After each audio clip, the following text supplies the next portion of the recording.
The next rackless barbell squat variation we're going to go over, one that's a little bit more complicated to get into, is the front squat. The reason for that complication is because you have to know the barbell clean in order to get the bar into a safe rack position for front squats. And the clean is a complex exercise. Now the good news is that none of us are going out for Olympic weightlifting. So we don't need to overly complicate the instruction of the power clean. We've already used the muscle clean for the press, in which the bar is lifted from mid-thigh with a jump and pulled into the rack position for the press.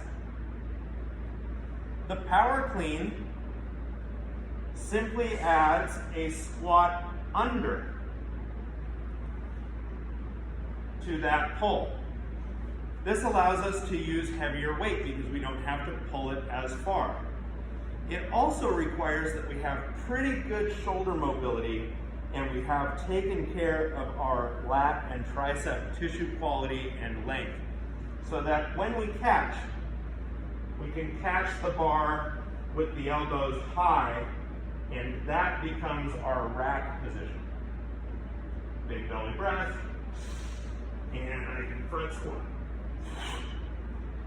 So we have to be able to get into that rack position. If you can't, the Zercher cycle into the Zercher squat, that's the way to go. You can also use the kettlebell goblet squat, the one-arm front squat, or the double kettlebell front squat.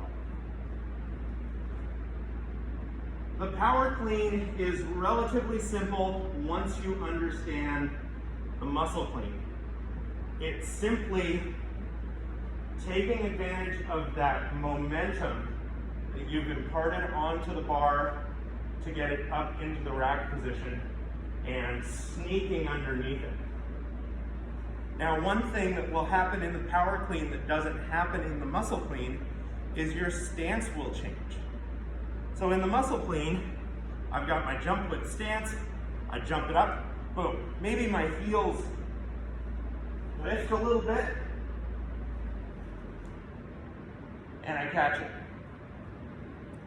In the power clean, I'm going to have a stance width that's appropriate for the pull or jump, and then a stance width that's more appropriate for the squat under to receive the weight.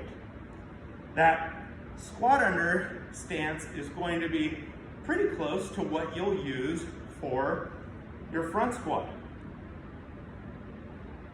The pulling stance is pretty close to what you'll use for a conventional deadlift.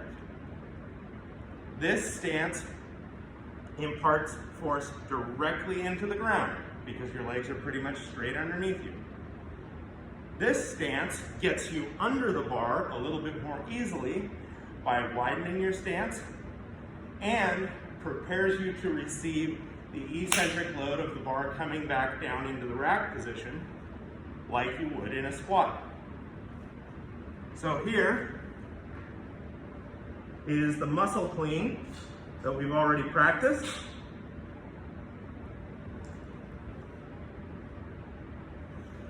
Jump and elbows underneath, and I'm ready to press away.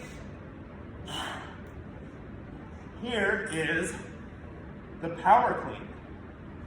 Jump and squat under. Now, when I catch the bar, I'm going to allow only my fingers to remain on the bar. If you've already practiced the barbell front squat, this will be a familiar posture to you. But once you're here, squat away.